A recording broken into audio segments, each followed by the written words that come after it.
Hello everyone, आप सबका स्वागत है आपके अपने चैनल इजी मैथ्स पे।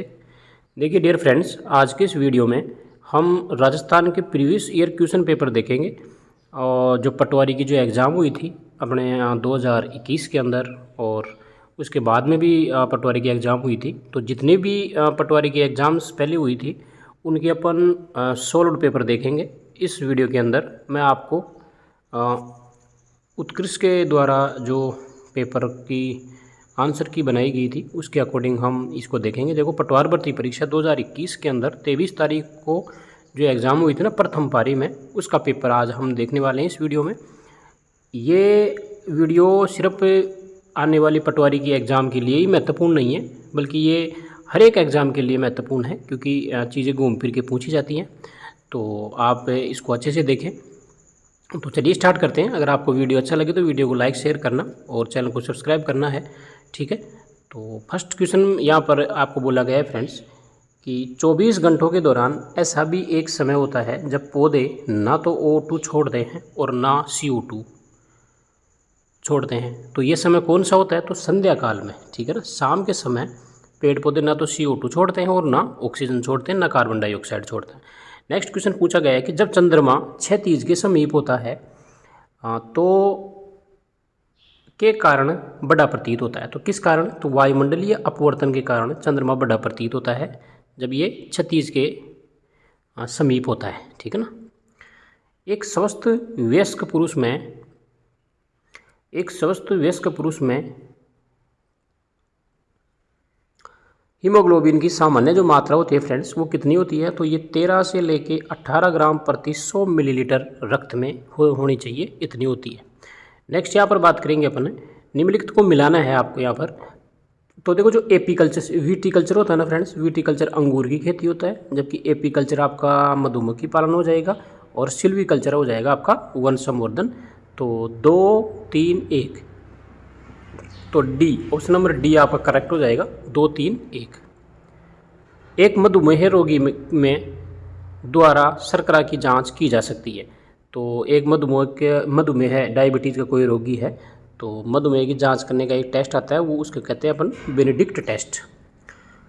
नेक्स्ट क्वेश्चन है, फल पक्कन के द्वारा उद्दीप्त होता है, यानी कि कौन से हार्मोन के द्वारा फलों का जो पकाव होता है ना, जो फल पकते हैं ना, वो कौन से हार्मोन के द्वारा पकते हैं? तो ये पौधों का एक हार्मोन होता है एथिलीन। इसके द्वारा जो फलों को क्या किया जाता है? पकाया जाता है। साइटोकाइनिन, ऑक्सिन, जिब्रेलिन, ये सारे पादप हार्मोन हैं, आपको ध्यान में रखना है। नेक्स्ट सवाल है, वैक्सीनेशन शब्द एक लैटिन शब्द से व्युत्पन्न हुआ है जिसका संबंध किससे होता है? भाई, वैक्सीनेशन का संबंध होता है गाय से, ठीक है। वैक्सीनेशन को मतलब टीका, और ये गाय से संबंधित होता है। नेक्स्ट आपका 8वां सवाल है फ्रेंड्स, यहाँ पर निम्नलिखित को सुमेलित करना है। तो कालीबंगा आपके राजस्थान के अंदर हो जाएगी। मोहनजोदड़ो कहाँ हो जाएगा भाई? आपका सिंध में, ठीक है। और हड़प्पा आपके कहाँ है भाई? हड़प्पा आपका हो जाएगा ये मोहनजोदड़ो गुजरात में है ना। देखो, कालीबंगा तो हो जाएगा आपका राजस्थान में, मोहनजोदड़ो आपका गुजरात में, हड़प्पा हो जाएगा आपका सिंध में, और सुरकोटला का हो जाएगा आपका पंजाब के अंदर, ठीक है। तो ऑप्शन नंबर ये गलत हो गया ना। देखो, कालीबंगा आपका हो जाएगा राजस्थान में, मोहनजोदड़ो आपका सिंध में होगा, और हड़प्पा हो जाएगा आपका पंजाब के अंदर, ठीक है। और सुरकोटला कहाँ है भाई? गुजरात के अंदर। तो ऑप्शन नंबर ए सही हो जाएगा। इसको आप अच्छे से देख लेना। निम्नलिखित में से कौन सा दिए गए राजवंशों का सही कालानुक्रम है? तो ऑप्शन नंबर बी यहाँ पे करेक्ट हो जाएगा फ्रेंड्स। सबसे पहले नंद वंश आया, फिर मौर्य वंश, फिर कुषाण वंश, और फिर लास्ट में गुप्त वंश आया। निम्न व्यक्तित्वों पर आपको विचार करना है। थोड़ा सा मैं इसको जूम कर देता हूँ, आपको अच्छे से दिख जाएगा। अब देखिए आप इसको, आपको यहाँ पर विचार करना। जहांगीर के शासनकाल में कंधार पर इसके कारण पुनः अधिकार नहीं किया जा सका। तो जहांगीर के शासनकाल में कंधार पर इसके कारण पुनः अधिकार नहीं किया जा सकता। तो इसका ऑप्शन नंबर आपका सी से हो जाएगा। 2, 3, 4। 2 का मतलब है खुर्रम द्वारा उस स्थान पर कूच से इनकार करना और अभियान आयोजित करने में कठिनाइयाँ आना, और अफगानिस्तान में प्रचंड ठंड पड़ना। ये 3 कारण थे, ठीक है। ये आपको ध्यान में रखना है। एकता प्रथा को संस्थानिक दर्जा किसके द्वारा दिया गया? तो इक्ता प्रथा को इल्तुतमिश ने दिया था संस्थानिक दर्जा। इंडियन नेशनल आर्मी का गठन के खिलाफ लड़ने के लिए किया गया था। किसके खिलाफ लड़ने के लिए? तो भारत में अंग्रेजों के खिलाफ लड़ने के लिए इंडियन नेशनल आर्मी का गठन किया गया था। निम्नलिखित घटनाओं का सही कालानुक्रम आपको बताना है। तो यहाँ पर आपका ऑप्शन नंबर ए से हो जाएगा फ्रेंड्स। सबसे पहले बंगाल का विभाजन होता है, फिर आपका जलियांवाला बाग हत्याकांड, फिर भारत छोड़ो आंदोलन, और फिर साइमन कमीशन पहले आया था ना। भारत छोड़ो आंदोलन 1942 में हुआ था, और जलियांवाला बाग हत्याकांड आपका 1917 में होता है, और बंगाल का विभाजन आपको 1905 में हो जाता है। तो ये आपका कारण, ये समय के हिसाब से आप इसको याद रखें अच्छे से। बांग्लादेश को स्वतंत्रता कब प्राप्त हुई भाई? तो बांग्लादेश को जो स्वतंत्रता प्राप्त हुई फ्रेंड्स वो 16 दिसंबर 1971 को प्राप्त हुई। निम्नलिखित में से किसे संविधान सभा द्वारा इसके स्थायी अध्यक्ष के रूप में चुना गया? तो डॉक्टर राजेंद्र प्रसाद को स्थायी अध्यक्ष बनाया गया था संविधान सभा का, ठीक है, के द्वारा लोकसभा की निर्वाचन संख्या में वृद्धि की गई। कौन से संविधान संशोधन के द्वारा लोकसभा की निर्वाचन संख्या में वृद्धि की गई? तो 31वें संविधान संशोधन द्वारा की गई थी। निम्नलिखित व्यक्तित्वों के भारत के राष्ट्रपति चुने जाने का सबसे सही क्रम बताना है। यानी कि सबसे पहले राष्ट्रपति कौन आया था, उसके बाद में कौन आया था? तो ऑप्शन नंबर डी सही हो जाएगा। सबसे पहले डॉक्टर राजेंद्र प्रसाद राष्ट्रपति बने थे, उसके बाद में एस राधाकृष्णन, फिर उसके बाद में जाकिर हुसैन, और फिर उसके बाद में एन संजीव रेड्डी। नेक्स्ट सवाल है आपका, नीचे दिए गए दो कथन है, स्टेटमेंट 1 और उसका तर्क दिया हुआ है आर। तो आपको दोनों को ध्यान से पढ़ना है। देखो स्टेटमेंट क्या है भाई? स्टेटमेंट है कि भारत में जनता अपना स्वयं प्रतिनिधि चुनती है, और तर्क क्या दिया हुआ है कि भारत में प्रजातंत्र है। तो यहाँ पर दोनों ही सही बात है कि भारत में लोकतंत्र है, प्रजातंत्र है, एक ही बात है। और प्रजातंत्र या लोकतंत्र में क्या होता है? सरकार अपने ही द्वारा नेता चुनती है, प्रत्यक्ष निर्वाचन से। तो ए ऑप्शन से हो जाएगा, यानी कि ए और आर दोनों सत्य हैं, और आर ए की सही व्याख्या करता है। भारत के किस मंत्रालय द्वारा विभिन्न संकेतकों पर आधारित राज्यों के सुशासन को मापने के उद्देश्य से सुशासन सूचकांक विकसित किया गया? तो कार्मिक मंत्रालय द्वारा। नीति आयोग के प्रथम उपाध्यक्ष पूछा गया है, ठीक है ना, उपाध्यक्ष। तो ये आपका अरविंद पनगड़िया हो जाएगा। अध्यक्ष नहीं पूछा गया, उपाध्यक्ष पूछा गया, ध्यान रखें। नेक्स्ट यहाँ पर सवाल है, भारतीय संविधान के किस संशोधन अधिनियम द्वारा लोकसभा और राज्य की विधानसभाओं में अनुसूचित जाति एवं अनुसूचित जनजाति यानी कि SC और ST के आरक्षण को एंग्लो इंडियन समुदाय के आरक्षण को अलग रखते हुए 10 वर्षों के लिए बढ़ाया गया? तो ये 104वां संविधान संशोधन हुआ था 2020 के अंदर। निम्न भारतीय राज्यों में कौन सा राज्य अधिकतम अन्य भारतीय राज्यों से सीमा साझा करता है? तो यूपी सबसे ज़्यादा स्टेट की सीमा लगती है यूपी से। पश्चिमी घाट के आर पार सबसे चौड़ा विदर है, तो ये है पाल घाट। नेक्स्ट यहाँ पर आता है, निम्नलिखित को सुमेलित कीजिए। तो आपको यहाँ पर सुमेलित करना है। देखो BHEL। तो BHEL क्या है भाई? तो BHEL आपका एक इलेक्ट्रॉनिक संस्था है, ये एक प्रकार की उद्योग है, कंपनी है। HAL, तो HAL क्या है आपका? यहाँ पर एरोनॉटिक्स, ये आपका एरोनॉटिक्स है। SAIL आपका लोहा इस्पात उद्योग है। HOCL ये रसायन से संबंधित है। तो आपका ऑप्शन नंबर ए से हो जाएगा। A3, B4, C1 और D2। नेक्स्ट यहाँ पर भाखड़ा, नांगल, हीराकुंड और कोसी परियोजना क्रम से किन नदियों पर बनी हुई है? तो भाखड़ा तो बनी हुई है सतलज नदी पर, फिर हीराकुंड बना हुआ है महानदी पर, और आपका कोसी परियोजना कोसी पर बनी हुई है, ठीक है। ब्रोमिनित ज्वाला मंदक को कोई घरेलू उत्पादों जैसे गद्दों और सजावट के सामानों में उपयोग किया जाता है। इनके उपयोग से संबंधित कुछ आशंकाएं क्यों हैं? ये पर्यावरण में निम्नकरण के उच्चरोधी हैं, या ये इंसानों और जानवरों में एकत्रित होने में सक्षम है? तो ऑप्शन नंबर 1 और 2 दोनों सही हैं, ठीक है। भारत में सामाजिक वनीकरण पद का प्रथम प्रयोग कब हुआ था? तो ये आपका 1976 में किया गया था, इसका सबसे पहले प्रयोग। विश्व ओजोन दिवस किस दिन मनाया जाता है भाई? तो विश्व ओजोन दिवस आपका 16 सितंबर को मनाया जाता है।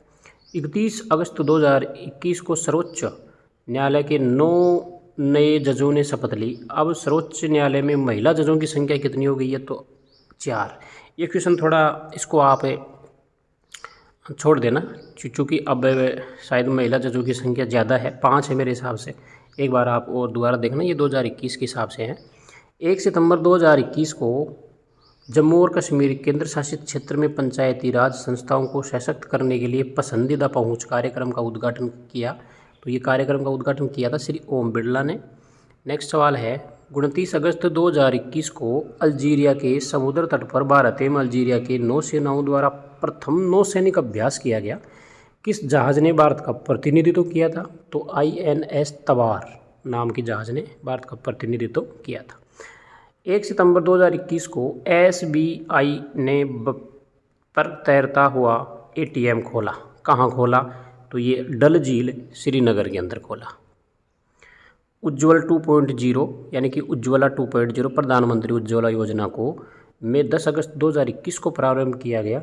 तो ये महोबा यूपी के अंदर किया गया था। 7 जुलाई 2021 को निम्नलिखित में से किस मंत्री ने स्वास्थ्य एवं परिवार कल्याण मंत्री के नए केंद्रीय मंत्री के रूप में शपथ ली थी? तो मनसुख मंडाविया। अब ये शायद मेरे हिसाब से अभी चेंज हो गए। आप थोड़ा मेरे चैनल पे वीडियो मैंने डाल दिया है, आप वहाँ जाके देख सकते हैं आराम से। जितने भी अपने केंद्र के मंत्री हैं, किनको कौन सा विभाग दिया हुआ है, वो सारा वीडियो मैंने बहुत अच्छे से अपने चैनल पे डाला हुआ है, आप उसको जाके देखिए, ठीक है। अब शायद मेरे हिसाब से डॉक्टर हर्षवर्धन हैं इस टाइम में। केंद्र सरकार की योजना एवं उनके प्रवर्तन की तारीखों के निम्नलिखित युग्मों में से कौन सा सही नहीं है? तो ये उस टाइम में थोड़ा गड़बड़ हुआ था पर्सन, इसका आंसर यहाँ पर नहीं दिया हुआ। नेक्स्ट सवाल, किस राज्य ने सोनू सूद को कोविड टीकाकरण के एम्बेसडर के रूप में नियुक्त किया था भाई? तो ये आपके पंजाब ने सोनू सूद को कोविड टीकाकरण के एम्बेसडर के रूप में बनाया था उनको। 67वें राष्ट्रीय फिल्म पुरस्कार समारोह में किसे प्रतिष्ठित 51वें दादा साहेब फाल्के पुरस्कार से सम्मानित किया गया? तो रजनीकांत को। ये पुराना पेपर है, आप थोड़ा याद रख लीजिए, ठीक है। राजस्थान के कृष्णा नागर से संबंधित निम्नलिखित कथन दिए गए हैं, तो वह जयपुर जिले से संबंधित है। उन्होंने टोक्यो पैरा ओलंपिक में स्वर्ण पदक जीता था। ये दोनों सही हैं, बिल्कुल करेक्ट है। उन्होंने पैरा बैडमिंटन पुरुष एकल SH3 प्रतियोगिता में पदक जीता था। ये गलत है। उन्होंने गौरव खन्ना द्वारा प्रशिक्षण मिला। ये सही है। तो मैं आपका 20 सही हो जाएगा, 1 2 4। निम्नलिखित में से किस शब्द का संधि विच्छेद सही है? तो यहाँ पर आपका ऑप्शन नंबर C सही हो जाएगा। महेश्वर्य बराबर महा प्लस ऐश्वर्य। निम्न में से किस विकल्प के सभी शब्दों में उपसर्ग तथा प्रत्यय दोनों का प्रयोग हुआ है? तो अंतःकरणीय और अकथनीय, इनमें उपसर्ग और प्रत्यय दोनों का यूज हुआ है। त्रिफला शब्द में जो समास है वो आपको बताना है फ्रेंड्स। तो त्रिफला मतलब इसमें संख्या का बोध हो रहा है, तो द्विगु समास। मैं यहाँ पर सिर्फ आपको प्रश्न का आंसर बताऊंगा फ्रेंड्स, आप इस अपने हिसाब से देख लेना, थोड़ा रिवाइज हो जाएगा ये कि किस प्रकार के प्रश्न पहले पूछे गए थे। यहाँ पर आपको देखो सही करना है, क्या करना है भाई, कि किस विकल्प में शब्द युग्म का अर्थ भेद सही नहीं है ये बताना है। तो बदन का मतलब शरीर और वदन का मतलब मुख होता है, ये बिल्कुल करेक्ट है। दिन का मतलब दिवस और दीन का मतलब गरीब, ये भी सही है। उभय का मतलब दोनों और अभय का मतलब भय रहित। आदि, इस आदि का मतलब होता है अंत, और इस आदि का मतलब निर्भर नहीं होता। ये आपका D वाला गलत हो जाएगा। किस विकल्प में सभी शब्द परस्पर पर्यायवाची नहीं है? तो यहाँ पर हाथी, गज, हस्ती, ये तीनों हाथी के पर्यायवाची है। नदी, सरिता, सलीला, तीनों नदियों के पर्यायवाची है। शिव, चंद्रशेखर, उमापति, ये भी सही है ना। शिव के आपके ये पर्यायवाची हैं, विष्णु शिव भगवान के। लेकिन विष्णु, लक्ष्मीपति, महेश्वर गलत आ गया यहाँ पर, ये विष्णु का पर्यायवाची नहीं है। तो ऑप्शन नंबर B सही हो जाएगा, B वाला ऑप्शन सही हो जाएगा, ध्यान में रखना है। नेक्स्ट सवाल है, किस विकल्प में विलोम युग्म है? किस विकल्प में विलोम युग्म है?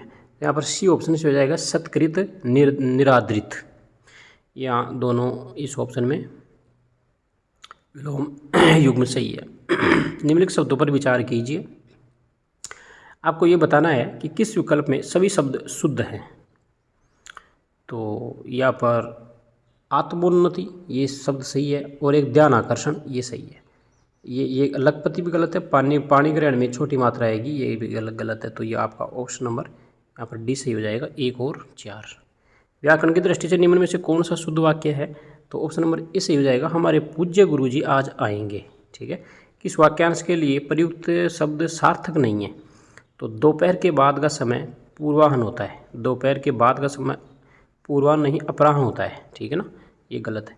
किस विकल्प में अंग्रेजी पारिभाषिक शब्द का समकक्ष हिंदी पारिभाषिक शब्द सही है? तो यहाँ पर सही बताना है आपको। तो ये आपके डिफेमेशन का मतलब होता है मानहानि, ये सही है, बाकी सारी गलत है। दांतों से हाथ काटना मुहावरे का भावार्थ क्या है? तो पश्चाताप करना। किस विकल्प में एडजमेंट शब्द का समकक्ष हिंदी पारिभाषिक शब्द दिया हुआ है? तो एडजमेंट का मतलब होता है स्थगन, ठीक है। ये आपके कुछ हिंदी के प्रश्न थे और कुछ आपके जीके के थे, बाकी ये आपके इंग्लिश के आते हैं आगे से, ठीक है। और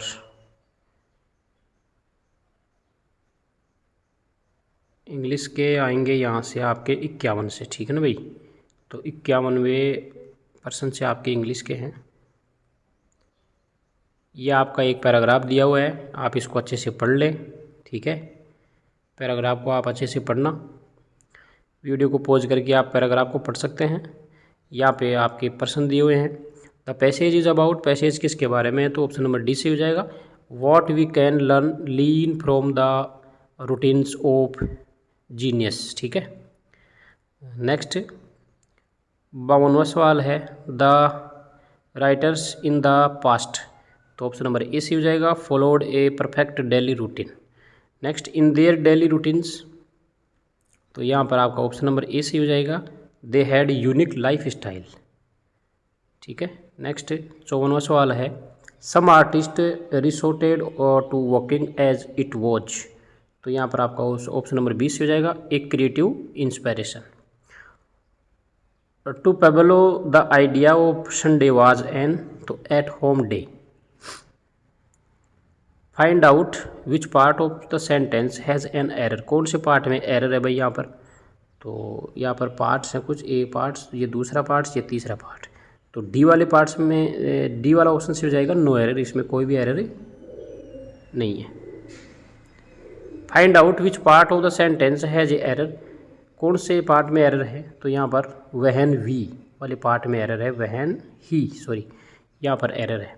गिव सिनोनिम्स ऑफ, यहाँ पर स्पेलिंग दे रखी है आपकी परिस्पेशियस, इसका आपको समानार्थी शब्द ढूंढना है, तो इसका समानार्थी हो जाएगा सेवट, ठीक है, ये आपको ध्यान में रखना है। गिव एंटोनिम्स यानी कि आपका विपरीतार्थी, यानी कि इसका विलोम शब्द ढूंढना है।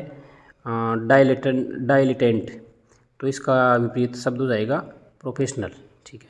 Give meaning of the following items A man of straw, ठीक है, इसका आपको आइटम बताना है। तो यहाँ पर a man of no substance, ठीक है, ये आपका हो जाएगा।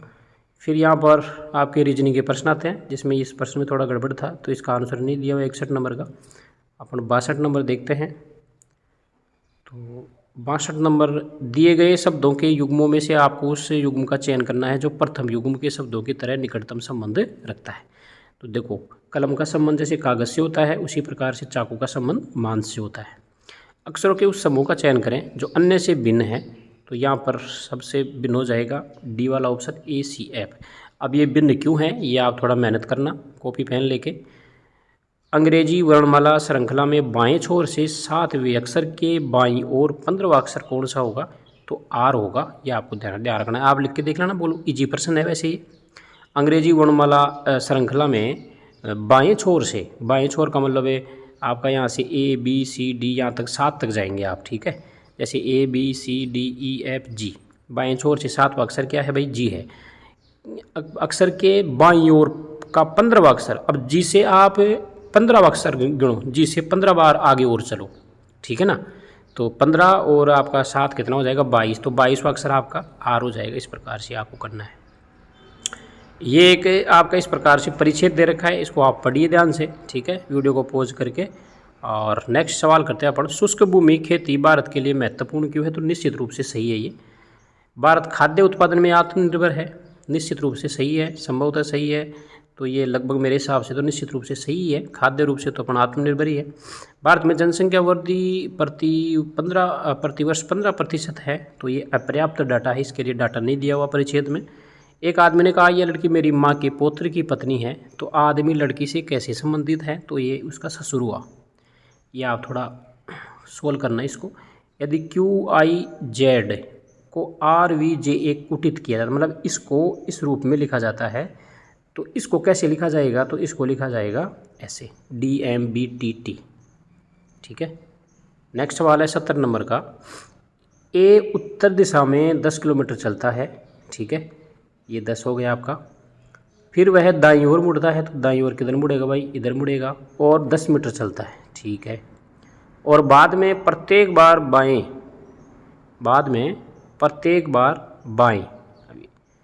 बाएं मुड़कर वह क्रम से 5 मीटर चला। फिर से बाएं चलेगा तो इधर 15 मीटर आ गया, और फिर से 15 मीटर नीचे जाएगा तो ये यहाँ आ गया। ठीक है। अब वह अपने आरंभिक बिंदु से कितनी दूर है भाई, तो आरंभिक बिंदु से 5 मीटर दूर हुआ। ठीक है, ये दूरी बतानी है आपकी, तो ये कितनी हो जाएगी, 5 मीटर। आप कर लेना इसको। 5 मित्र ABCDE एक टेबल पर बैठे हैं। E तथा B साथ में बैठे हैं। E तथा C साथ में हैं। A बाएं छोर पर है, B दाएं छोर पर से दूसरा है। A तथा B के मध्य कौन बैठा है, तो यहाँ पर ऑप्शन नंबर D से हो जाएगा, C तथा E बैठे हैं। सुरेश उम्र में जितेन से बड़ा है, पर समीर जितना नहीं है। पीयूष नितिन से बड़ा है, पर वह जितेन जितना नहीं है। इन सबके बीच में सबसे बड़ा कौन है, तो समीर सबसे बड़ा हो जाएगा। इन प्रश्नों को ऐसे कर लिया करो, जैसे सुरेश है ना, ये जितेन से बड़ा है, तो सुरेश जितेन से बड़ा है, पर समीर जितना बड़ा नहीं है, यानी कि सुरेश से बड़ा समीर होगा फिर इसका मतलब, है ना। हाँ, पीयूष नितिन से बड़ा है, पर जितेन जितना बड़ा नहीं है, तो इसका मतलब जितेन पीयूष से बड़ा है और पीयूष नितिन से बड़ा है, तो आपका ऑप्शन समीर से हो जाएगा, सबसे बड़ा समीर हो जाएगा। लेकिन शब्दों का अर्थपूर्ण क्रम दिए उत्तरों में से कौन सा सही है, तो सबसे पहले बीज आ जाएगा यहाँ पर, फिर आ जाएगा आपका पौधा, फिर आ जाएगा आपका फल, और फिर आ जाएगा आपका खाद्य। प्रश्न चिन्ह का स्थान कौन सा अक्षर लेगा, तो यहाँ पर प्रश्न चिन्ह का जो स्थान आएगा वो आएगा L। ठीक है।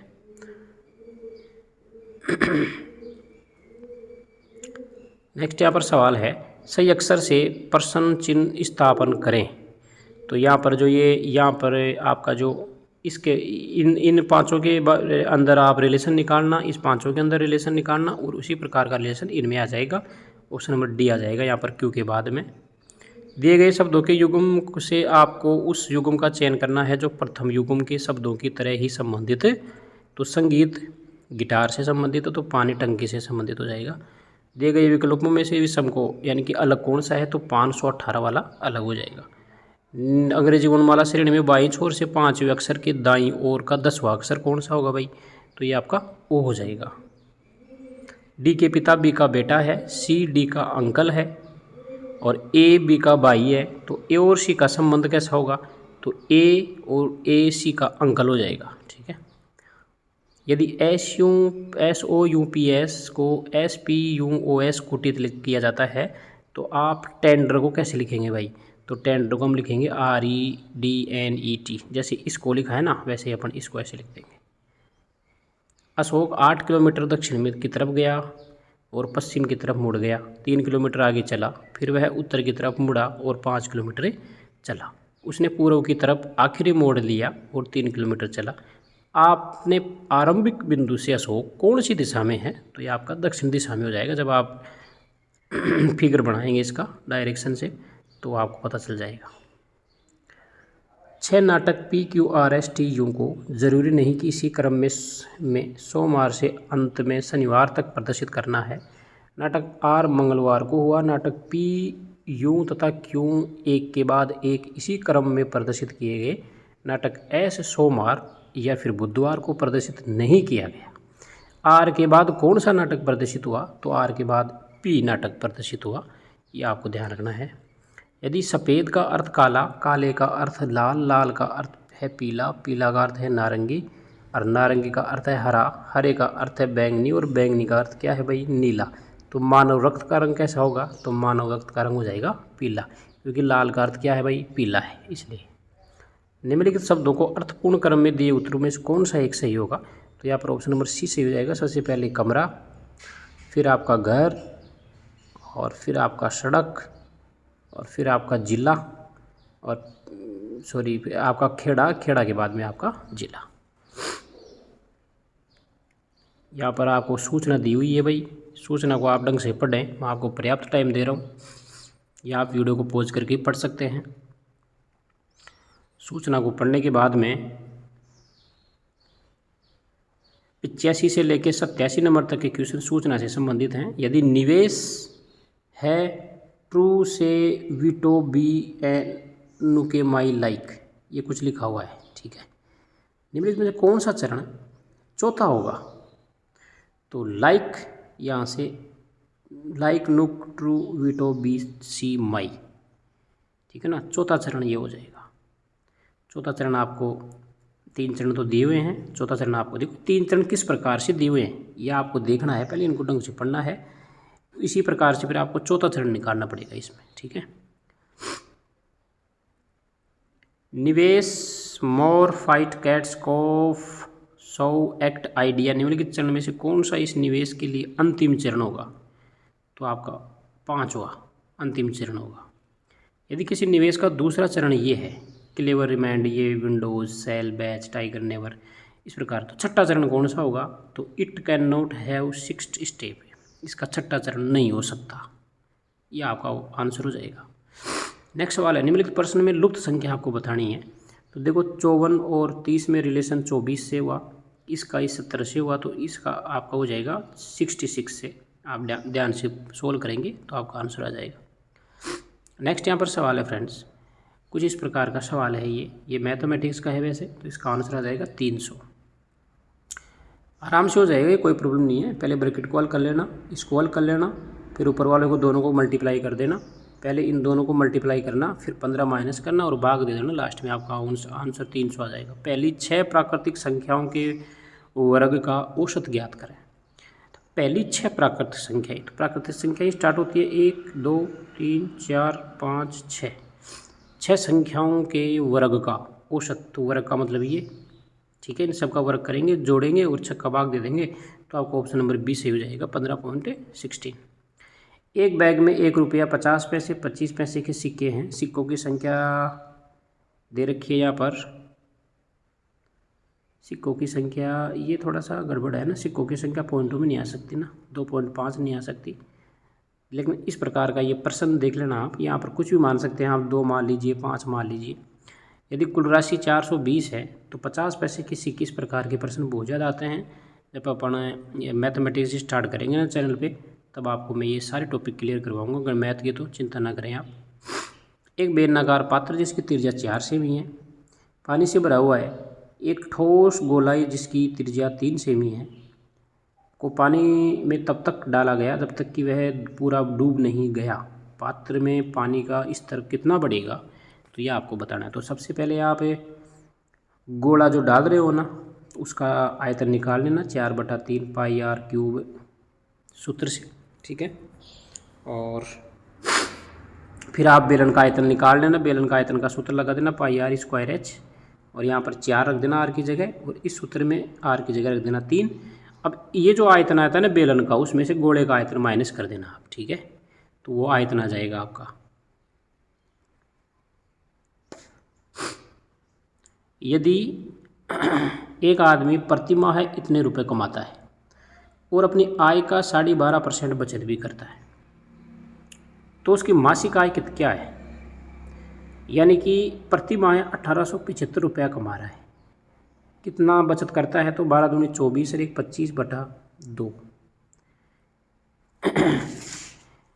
875 का अपन निकालेंगे 12.5%, तो 12.5% निकालने के लिए हमारे पास में यहाँ पर गुणा में नीचे 100 भी लगा देंगे, प्रतिशत के चिन्ह को हटाने के लिए 25 चौक 100 और 4 दूनी 8, तो ये आपका हो जाएगा,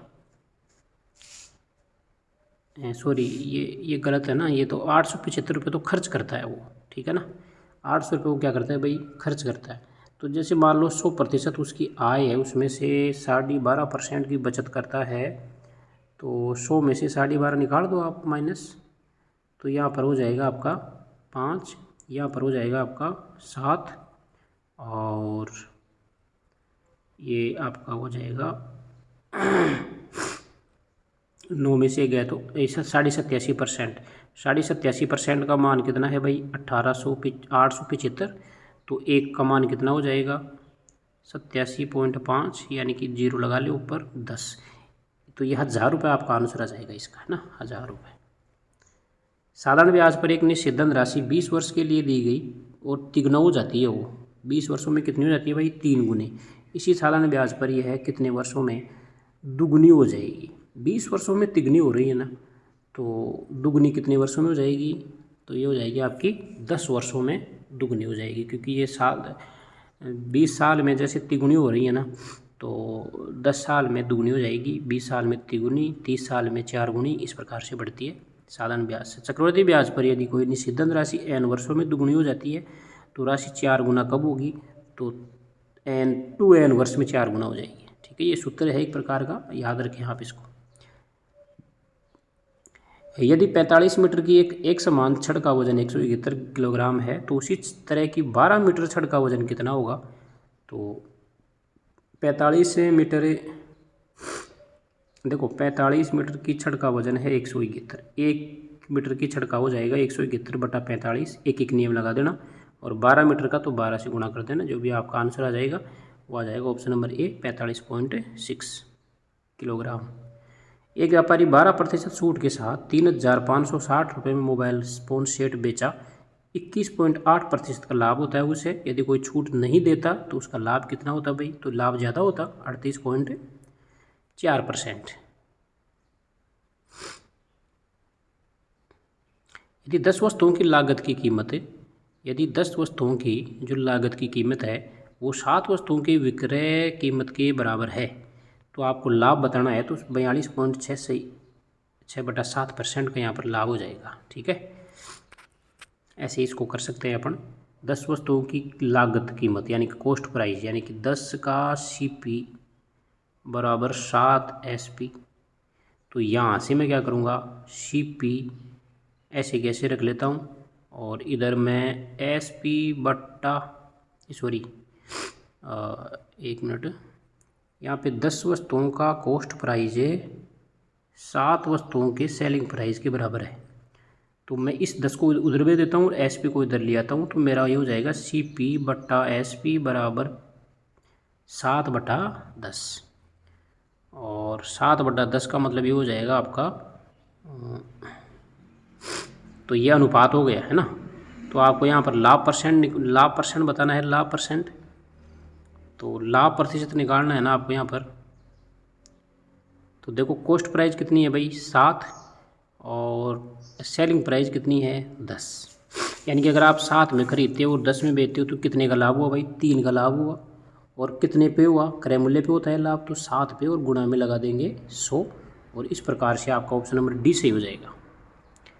ये बोर्ड मास का यूज करना है ऐसे प्रश्नों में, बोर्ड मास, यानी सबसे पहले आपका ब्रैकेट सोल्व करना है, फिर ओप का, ओप तो आता ही नहीं है, डिवाइड भाग, फिर मल्टीप्लाई गुणा, फिर एडिशन जोड़ का चिन्ह, और फिर सब्ट्रैक्शन, फिर माइनस का चिन्ह लास्ट में सोल्व होता है।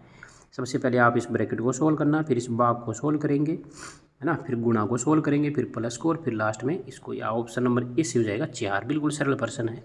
एक आयत की लंबाई और चौड़ाई के बीच में 23 का अंतर है, यदि इसका परिमाप है 206 मीटर, तो इसका क्षेत्रफल कितना होगा? आपको पता है कि भाई आयत का जो परिमाप होता है ना फ्रेंड्स, वो होता है 2 गुना लंबाई प्लस चौड़ाई,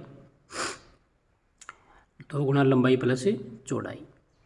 इसका परिमाप कितना दे रखा है भाई? 206 दे रखा है, तो यहाँ से लंबाई प्लस चौड़ाई बराबर कितना जाएगी? इस 2 का इधर ले जाके भाग लगा दो, क्योंकि 2 गुना में है तो इधर भाग करेंगे, 206 में भाग देंगे तो 103, तो लंबाई प्लस चौड़ाई का योग तो कितना आ गया? 103, और लंबाई माइनस चौड़ाई अंतर कितना दे रखा है भाई? 23।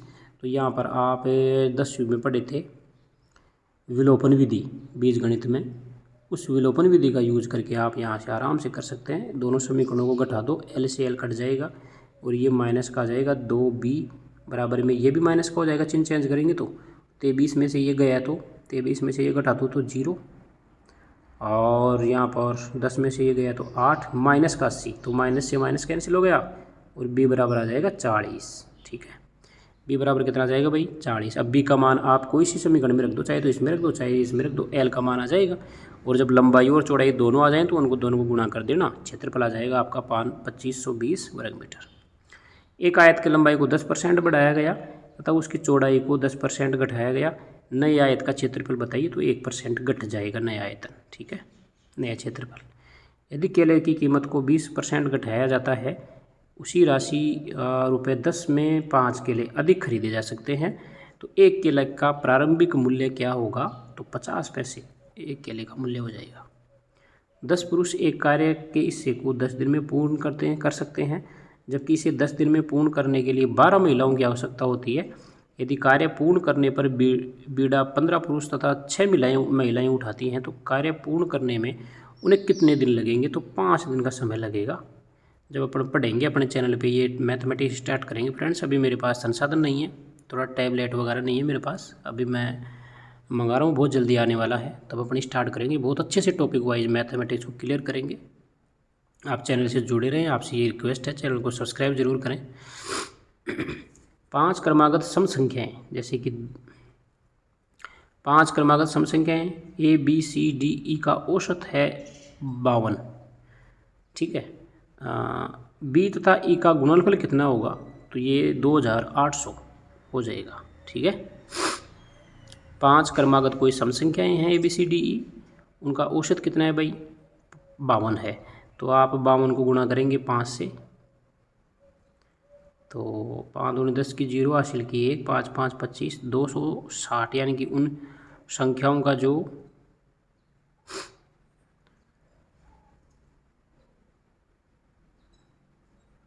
क्रमागत सम संख्याओं का औसत 52 है। तो ये थोड़ा पर्सनल मिस्टेक है थोड़ी, ये इतना नहीं हो सकता है ना।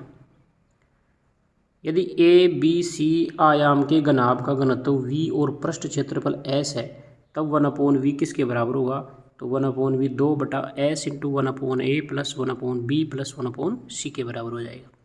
एक हार्ड डिस्क को ये आपके कंप्यूटर के प्रश्न आ गए फ्रेंड्स। एक हार्ड डिस्क को ट्रैक्स में विभाजित किया जाता है, जिन्हें आगे उप विभाजित किया जाता है, तो सेक्टरों में। एक कंप्यूटर बोर्ड की कंट्रोल शिफ्ट डेल इंसर्ट कुंजियों को जाना जाता है, ये विशिष्ट कुंजियाँ कहलाती हैं। कंप्यूटर मॉनिटर को VDU के रूप में जाना जाता है। आप फाइलों को भंडारण कर व्यवस्थित करते हैं, तो फोल्डरों में भंडारण करके व्यवस्थित कर किया जाता है। MS वर्ड किसका उदाहरण है भाई, तो एप्लीकेशन सॉफ्टवेयर है एक प्रकार का। कौन सा लिनक्स प्रचालन तंत्र है, तो ओपन सोर्स प्रचालन तंत्र है। निम्न में से किसी एक हार्डवेयर के रूप में नहीं माना जा सकता, तो ये प्रचालन तंत्र को हार्डवेयर डिस्क के रूप में नहीं माना जाता। पुराने MS DOS फैक्ट फाइल प्रणाली में बेस फाइल नाम की अधिकतम लंबाई क्या होती है, तो ये 8 होती है अधिकतम लंबाई। लैन का पूरा रूप बताइए भाई, इजी है ये तो, लैन और मैन का तो आप याद ही रखें, तो ये लोकल एरिया नेटवर्क हो जाएगा। प्रचालन तंत्र में बूटिंग का क्या अर्थ होता है, तो ये होता है कंप्यूटर पुनः चालू करना। निम्नलिखित में से कौन सा प्रोग्राम आपको रो और कॉलम की संख्याओं की गणना करने की सुविधा देता है, तो स्प्रेडशीट प्रोग्राम। MS पावरपॉइंट में किस प्रकार का दृश्य व्यू उपलब्ध नहीं होता, तो वो एक्सट्रीम एनिमेशन उपलब्ध नहीं होता। Microsoft office share point designer इनके लिए उपयोग होता है, किन के लिए होता है उपयोग, तो एक ये WYSI HTML संपादक और शेयर पॉइंट एप्लीकेशन को कस्टमाइज करने के लिए वेब डिज़ाइन प्रोग्राम यह माइक्रोसॉफ्ट ऑफिस फ्रंट पेज का स्थान लेता है। रैम के लिए क्या सही नहीं है भाई, तो रैम के लिए ये सही नहीं है कि रैम हार्ड डिस्क भंडारण के समान ही काम करती है, ये गलत है। बाकी सारे कथन सही हैं रैम के लिए, रैंडम एक्सेस मेमोरी। निम्नलिखित में से कौन सा एक निवेश युक्ति का उदाहरण है, तो स्कैनर। एक इनपुट डिवाइस कहने का मतलब, निवेश का मतलब इनपुट डिवाइस पूछ रहा है। नेक्स्ट सवाल है यहाँ पर आपका, राजस्थान में राज्यपाल का पद राजप्रभु का उत्तरवर्ती है। 30 मार्च 1949 को जब वृहत राजस्थान का गठन हुआ था, तो वहाँ के राज प्रमुख किन्हें बनाया था भाई? तो जब वृहत राजस्थान का गठन किया गया तो राज प्रमुख सवाई मानसिंह बने थे, कछवाहा शासक सवाई सॉरी आपके सॉरी हाँ कछवाहा शासक सवाई मानसिंह जयपुर वाले। राजस्थान के लोकायुक्त के संदर्भ में कथन दिए हुए हैं, तो यहाँ पर कौन से कथन सही है? तो 1 और 2 सही है। न्यायमूर्ति ID दुआ राजस्थान के पहले लोकायुक्त थे, लोकायुक्त व्यवसाय में शामिल नहीं हो सकता। निम्नलिखित में से कौन सा युग में सुमेलित नहीं है? तो यहाँ पे अजरक प्रिंट बाड़मेर से संबंधित है, न कि सांगानेर से। बाकी सारे सही हैं, ध्यान रखें आप इसको। निम्न में से कौन सा सुमेलित नहीं है? तो मेनाल भीलवाड़ा में है, अजमेर में नहीं है, बटनेर हनुमानगढ़ में है, ओसिया जोधपुर में, कैला देवी करौली के अंदर है। 1903 में किसने अपने जांगीर क्षेत्र में चौरी कर लगाया था? जागीर क्षेत्र में चौरी कर किसने लगाया था भाई? राव कृष्ण सिंह ने लगाया था। ये बिजोलिया किसान आंदोलन याद कीजिए आप लोग। चित्तौड़गढ़ के विजय स्तंभ के बारे में आपको कथन बताने हैं, सही कथन बताने हैं, ठीक है। तो 1 और 3 ही सही है, यानी यह प्रसिद्ध है कि माणा कुम्भा ने बनवाया था और इसे जैता की मूर्ति यहाँ पर लगाई हुई है। 11 मंजिल नहीं है, यहाँ पर 9 मंजिल ही है, ठीक है। निम्नलिखित में से कौन से स्थान के संलग्न जिले? तो यहाँ पर झालावाड़ बूंदी तो ठीक है, लेकिन टोंक दूर हो गया। सिरोही बाड़मेर ये तो तीनों ही अलग अलग हैं। चूरू झुंझुनू जयपुर भी अलग अलग है। सिरोही पाली जालौर तीनों अटैच में है, ठीक है। किस अनुच्छेद के तहत पंचायतों को संवैधानिक दर्जा दिया गया? तो अनुच्छेद 243 के तहत पंचायतों को संवैधानिक दर्जा मिला। मध्यकालीन मेवात के प्रसिद्ध संत कौन थे भाई? तो लालदास जी थे। लालदासी संप्रदाय चलाया था इन्होंने। जनगणना 2011 के अनुसार निम्नलिखित में से राजस्थान के कौन से जिले अधिकतम जनजाति है? तो जयपुर की सबसे ज़्यादा है, ठीक है ना।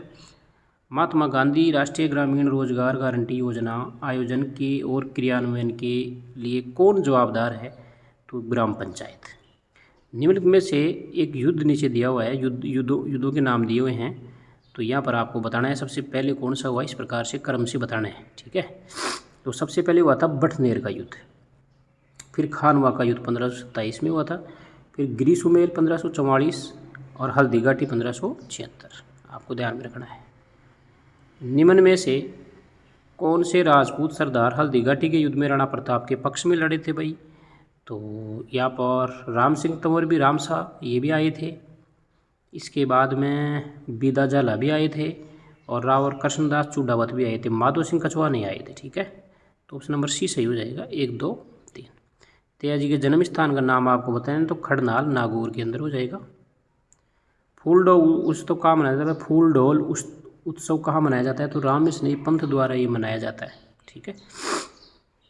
भारतीय संविधान का कौन सा अनुच्छेद राज्य के मंत्रियों की नियुक्तियां, कार्यकाल, जिम्मेदारी, योग्यता, वेतन और भत्तों से संबंधित है? तो अनुच्छेद 164। राजस्थान में कितने विधानसभा चुनाव क्षेत्र क्रम से अनुसूचित जाति और अनुसूचित जनजाति के उम्मीदवारों के लिए आरक्षित किए हुए हैं? तो देखो, अनुसूचित जाति के लिए तो 34% और अनुसूचित जनजाति के लिए 25% निर्धारित है। मुंडियारी ख्यात का विषय क्या है? किसके बारे में? ये मुंडियारी ख्यात तो मारवाड़ के राठौड़ों का इसमें वर्णन है।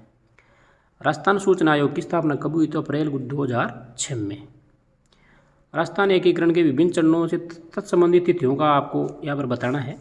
तिथियाँ दी हुई है तो गलत तिथि बतानी है। तो देखो, द्वितीय चरण 25 मार्च को हुआ था, पहला चरण 8 मार्च को हुआ था, द्वितीय चरण 25 मार्च को हुआ था,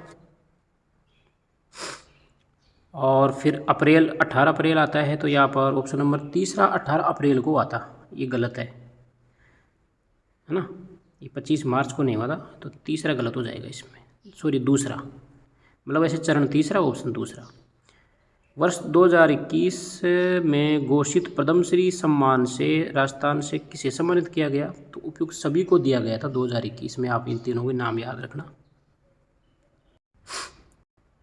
नेक्स्ट वाला, जनवरी 2021 में किसे राजस्थान मानवाधिकार आयोग का अध्यक्ष नियुक्त किया गया था भाई? तो GK व्यास। और आज प्रेजेंट टाइम में कौन है, इसका भी वीडियो डाला हुआ है, आप याद रखें। जयपुर लिटरेचर फेस्टिवल का कौन सा संस्करण? 19 से 28 फरवरी, ये उस टाइम का करंट GK का पर्सन है, ठीक है ना। तो ये कोई ज़रूरी नहीं है। चलो, दिल्ली मारो फिरंगी, ये कौन सी छावनी का नारा था भाई? तो ये आपकी जुबान पे होना चाहिए। एरिनपुरा छावनी ने ये नारा दिया था जब वो दिल्ली के लिए रवाना हुए थे। रामनाथ चौधरी का संबंध किससे है? तो अलगोजा वादक है रामनाथ चौधरी। महान कवि सूर्यमल मिश्रण के बारे में कौन सा कथन गलत है? तो यहाँ पर कथन नंबर सी गलत है, ये मेवाड़ के निवासी नहीं थे। ठीक है, सूर्यमल मिश्रण। बाकी सारे कथन सही हैं, पढ़ लेना आप इनको। गुलाबो सपेरा किस क्षेत्र के लिए प्रसिद्ध है? तो लोक नृत्य है ये गुलाबो सपेरा। यदि राजस्थान लोक सेवा का अध्यक्ष सदस्य इस्तीफा देना चाहे तो वो किससे सौंपता है भाई? तो राज्यपाल को देता है, सीधी सी बात है। उस व्यक्ति का नाम बताइए जो अभिनव भट्टाचार्य कहलाता है। तो महाराणा कुंभा को कहते हैं अभिनव भट्टाचार्य, राजगुरु, हाल गुरु, महाराजाधिराज। ठीक है, बहुत सारी उपाधियाँ हैं। अरावली पर्वतमाला की चोटियों को बढ़ते क्रम में व्यवस्थित करना है तो सबसे पहले आ जाएगी आपकी जरगा। गुरुशेखर तो है नहीं इसमें, तो गुरु के बाद में आ जाएगी आपकी गुरुशिखर, गुरु से जरा। तो देखो सबसे पहले आएगा 2 नंबर, शेर सबसे बड़ी है, जरगा नहीं है। ये ऑप्शन थोड़ा गलत है शायद। फिर शेर के बाद में आएगा जरगा और सॉरी, अच्छा क्या कह रहा है, बढ़ते क्रम में। सही है, सही है, बढ़ते क्रम में मतलब सबसे पहले छोटी आएगी ना, जरगा, शेर, जरगा, फिर दिलवाड़ा और फिर शेर और फिर गुरुशिखर। ऑप्शन नंबर 20 सही हो जाएगा। इस प्रकार से ये 150 प्रश्न मैंने आपको बताए फ्रेंड्स। सिर्फ मैंने हालांकि यहाँ पर आंसर ही बताए हैं आपको, पूरा सॉल्यूशन नहीं बताया। तो आप थोड़ा खुद से थोड़ी मेहनत कीजिए और अनुमान लगाने के लिए कि किस किस प्रकार के प्रश्न पूछे जाएंगे। प्रश्न इसी प्रकार के आएंगे, आपको ज़्यादा लोड नहीं लेना। इस पेपर में अगर आपको बहुत अच्छा रिस्पॉन्स, अगर आपके अंदर से अच्छा रिस्पॉन्स आए जब आप इस पेपर को देखें और आपके मन में ऐसा है कि हाँ मैं 80% प्रश्न इस पेपर के कर सकता हूँ, तो आप मानिए कि आपकी तैयारी बहुत अच्छी है। बाकी अभी समय है, पढ़ते रहिए, मस्त रहिए। वीडियो को लाइक शेयर करना और चैनल को सब्सक्राइब जरूर करना। आज की वीडियो में बस इतना ही था। Thank you.